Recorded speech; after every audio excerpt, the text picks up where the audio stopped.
channel. This is Dr. Harsham and today is World Asthma Day.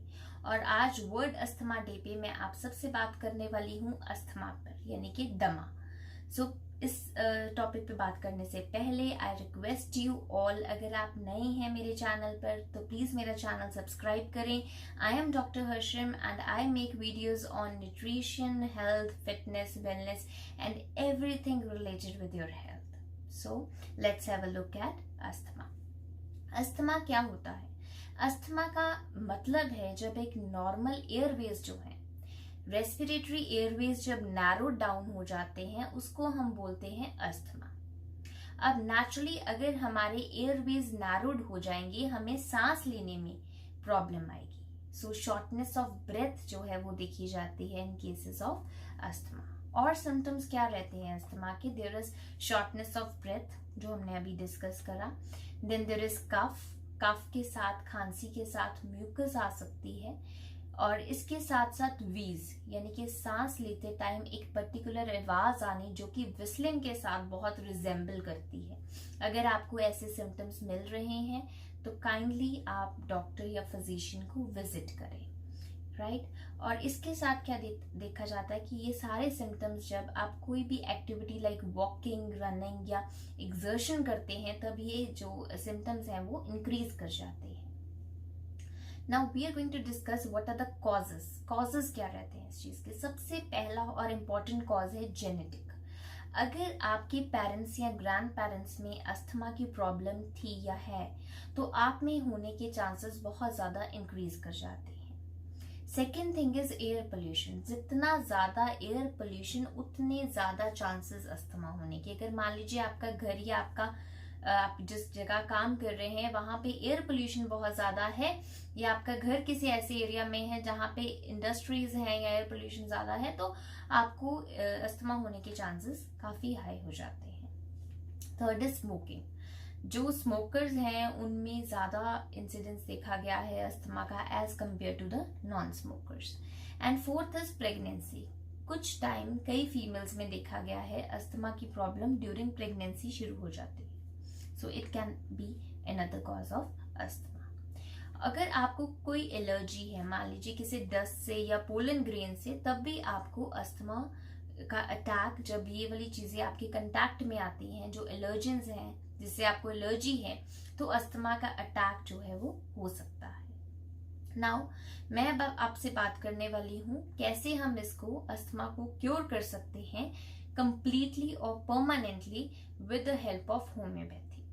तो इससे पहले मैं आपको होम्योपैथिक मेडिसिन बताना शुरू करूं उससे पहले मैं आपसे एक बहुत इंपॉर्टेंट बात करना चाहूंगी कि अगर मान लीजिए आप होम्योपैथिक ट्रीटमेंट शुरू कर रहे हैं तो मोस्टली हमसे पेशेंट्स क्या पूछते हैं कि हम इनहेलर्स लेते हैं और हम इनहेलर्स बंद करना चाहते हैं, हम अपनी डिपेंडेंसी जो है इनहेलर्स पे वो बंद करना चाहते हैं.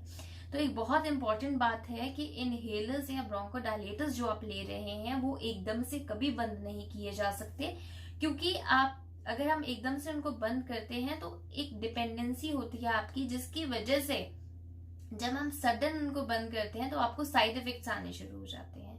तो आप स्लोली एंड स्टेडली जैसे होम्योपैथिक ट्रीटमेंट शुरू करेंगे आपके स्लोली वो भी चीजें जो है इनहेलर्स जो है वो कंप्लीटली हम बंद करवा देते हैं. But there is a procedure, there is a proper way we have to follow. Right. तो let's have a look at few homoeopathic medicine. कुछ होम्योपैथिक मेडिसिन में आपको जो काफी इंपॉर्टेंट है अस्थमा में यूज होती हैं वो आपको मैं इस वीडियो में बताने वाली हूँ. सबसे पहली जो बहुत इंपॉर्टेंट रेमेडी है दैट इज ब्लैटा ओरिएंटालिस. ब्लैटा ओरिएंटालिस जो है खास कारण उन लोगों में दी जाती है जो ओबेसिटी के साथ, मोटापे के साथ अगर अस्थमा की प्रॉब्लम आ रही है तो आप प्रिस्क्राइब कर सकते हैं ब्लैटा ओरिएंटालिस. और इसके साथ सांस लेने में प्रॉब्लम, चेस्ट टाइटनेस वगैरह भी देखने के लिए मिल सकती है. म्यूकस होगी मगर बाहर निकलने में, एक्सपेक्टोरेशन में प्रॉब्लम आएगी. अगर ये सब सिम्टम्स आपको मिलते हैं तो बहुत अच्छी रेमेडी है दैट इज ब्लैटा ओरिएंटालिस. और इसमें देखा गया है कि ज्यादातर प्रॉब्लम पेशेंट को ड्यूरिंग जैसे स्टेयर्स सेंड करने के टाइम, एक्सर्शन करने के टाइम अगर प्रॉब्लम आती है तो आप दे सकते हैं ब्लैटा ओरिएंटालिस. नेक्स्ट रेमेडी इज, अगर आपने ब्लैटा ओरिएंटालिस देनी है, मैं आपको डोज बता दूं इसकी. ब्लैटा ओरिएंटालिस आप मदर टिंक्चर में दे सकते हैं 10 से 15 बूंदे दिन में 4 बारी. ठीक है. And then after 15 days depending upon the severity of symptoms हम आगे मेडिसिन को कंटिन्यू करते हैं। Next remedy is ipecac. Ipecac का अगर रेमेडी आप दे रहे हैं इपिकैकोना, तो सबसे इंपॉर्टेंट सिम्टम रहता है अगर कफिंग आ रही है, वॉमिटिंग हो रही है, गैगिंग हो रही है अलोंग विद अस्थमा, तो आप इपिकैक दे सकते हैं। इसमें आपको एक चीज बहुत इंपॉर्टेंट मिलती है, that is patient is having problem from hot and humid weather. Hot humid weather से प्रॉब्लम आएगी, हाथ पैर ठंडे रहेंगे, हाथ पैरों में पसीना आएगा। अगर आपको ये वाले सारे सिम्टम्स देखने के लिए मिलते हैं तो आप दे सकते हैं इपिकैकोना। इसके साथ साथ चेस्ट में रैटलिंग, एक आवाज आना चेस्ट से, जब अगर आपने सुना हो अगर म्यूकस हो छाती में तो छाती जो है आवाज करती है, अगर आपको वो मिलती है तो इपिकैक दे सकते हैं। Specially it is very good in childhood asthma. अगर बच्चों में अस्थमा मिल रहा है तो इपिकैक बहुत अच्छी रेमेडी काम करती है। इपिकैक आप दे सकते हैं 30 पोटेंसी में 5 बूंदे दिन में 4 बारी 15 दिनों के लिए। उसके बाद जैसे सिम्टम्स हो वैसे उसको कंटिन्यू करें। नेक्स्ट रेमेडी जो हम देते हैं इपिकैक के बाद, बहुत important, again very important remedy, that is lobelia इन्फ्लेटा। Lobelia खास कारण हम उन लोगों में रिकमेंड करते हैं जो स्मोकर्स हैं। स्मोकिंग के बाद अगर प्रॉब्लम आई है अस्थमा की तो लोबेलिया बहुत अच्छा काम करती है।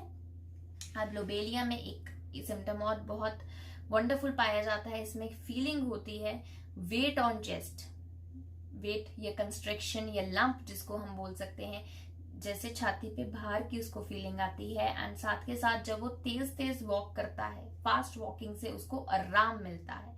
अगर ये सब सिम्टम्स आपको देखने के लिए मिल रहे हैं तो आप दे सकते हैं लोबेलिया इन्फ्लेटा 200 पोटेंसी या 30 पोटेंसी पे, depending upon the susceptibility and individuality. और आप रिपीट कर सकते हैं 3 से 4 बारी दिन में 15 दिन से लेके महीने तक। एंड उसके बाद जैसे सिम्टम्स हों वैसे। नेक्स्ट रेमेडी जो हम डिस्कस करने वाले हैं लोबेलिया इन्फ्लेटा के बाद, वो है बहुत important, that is antimonium tartaricum. Antimonium tartaricum काम करते हैं न्यूमोगैस्ट्रिक नर्व पे। न्यूमोगैस्ट्रिक नर्व में इसका बहुत अच्छा काम रहता है, जिसकी वजह से अगर चेस्ट में म्यूकस है, आवाज आ रही है, रैटलिंग आवाज आ रही है पर एक्सपेक्टोरेशन नहीं हो पा रही, तो आप दे सकते हैं एंटीमोनियम टार्ट। इसके साथ साथ एंटीमोनियम टार्ट जो है वो इन्फेक्शन के केसेस में, जहां पे बहुत ज्यादा म्यूकस है अस्थमा में, वहां भी दी जा सकती है। एंटीमोनियम टार्ट आप 200 पोटेंसी में दिन में 4 बारी 4 बूंदे दीजिए 15 दिन के लिए। उसके बाद जैसे सिम्टम्स परसिस्ट करें वैसे। नेक्स्ट रेमेडी है हमारी सेम्ब्यूकिस नाइग्रा। सेम्ब्यूकिस नाइग्रा खास कारण हम बच्चों में देते हैं जिनमें रात को 12 से 3, बड़ों में भी दी जा सकती है, अगर 12 से 3 के बीच में रात को अगर एग्रावेशन अस्थमा का अटैक आ रहा है, सफोकेशन की फीलिंग होती है, पेशेंट एकदम से जग जाता है एंड उसका फेस जो है वो साइनोस्ट यानी कि नीला पड़ जाता है और उसको सांस लेने में तकलीफ होती है। और इसके साथ साथ स्वेटिंग, पसीना बहुत ज्यादा आता है, जब वो एकदम से उठता है उसको पसीना बहुत ज्यादा आया होता है। अगर आपको ये प्रॉब्लम मिल रही है, ये सिम्टम्स मिल रहे हैं, तो आप सेम्ब्यूकिस नाइग्रा दे सकते हैं 200 पोटेंसी में 4 बूंदे दिन में 3 बारी, और आप दीजिए 15 दिन के लिए। उसके बाद जैसे सिम्टम्स परसिस्ट करें वैसे। Non last and the very important remedy is natrum sulph. Natrum sulph हम देते हैं खास कारण जब किसी डैम्प वेदर की वजह से प्रॉब्लम आए, अगर गीलेपन की वजह से प्रॉब्लम आ रही है, सीलेपन की वजह से प्रॉब्लम आ रही है, तो आप दे सकते हैं नेट्रम सल्फ। नेट्रम सल्फ के पेशेंट को एग्रावेशन का टाइम रहता है रात का टाइम, उसका भी रात का टाइम ही है, पर ये अर्ली मॉर्निंग में आ जाता है, रात के बीच में 4 से 5 के 4 AM to 5 AM, तो उसको रात नहीं बोल सकते, हम अर्ली मॉर्निंग बोल सकते हैं। 4 AM से 5 AM के बीच में अगर प्रॉब्लम आ रही है तो आप दे सकते हैं नेट्रम सल्फ। डैम्प वेदर से प्रॉब्लम है और खांसी करने के टाइम पेशेंट छाती को पकड़ता है अपनी, अगर ये सिम्टम्स देखने के लिए मिलते हैं तो आप दे सकते हैं नेट्रम सल्फ। इसमें ग्रीन कलर की म्यूकस जो है वो भी पाई जा सकती है। अगर ये सब सिम्टम्स देखने के मिलते हैं तो आप दे सकते हैं नेट्रम सल्फ 30 पोटेंसी में, दिन में 3 बारी 5 बूंदे हफ्ते से 15 दिन के लिए, एंड उसके बाद सिम्टम्स के अकॉर्डिंगली इसको आप रिपीट कर सकते हैं। सो ये थी थोड़ी सी मेडिसिन जो मैंने आपको अस्थमा के रिलेटेड बताई। बट बहुत इंपॉर्टेंट एडवाइस, जब भी आप कोई होम्योपैथिक मेडिसिन स्टार्ट करें, काइंडली अपने फिजिशियन को विजिट करें और उसको देखें, उससे सलाह के ऊपर ही शुरू करें medicine. So these were my few medicine regarding the asthma. इसके साथ ये वीडियो होती है खत्म, और मैं आपको नेक्स्ट वीडियो में मिलने वाली हूँ, जिसमें मैं बात करने वाली हूँ पिगमेंटेशन के ऊपर। स्किन की पिगमेंटेशन को लेकर क्या मेडिसिन है, सब कुछ हम बात करेंगे। So till then, stay smiling, stay shining, and very important, stay healthy. Bye bye.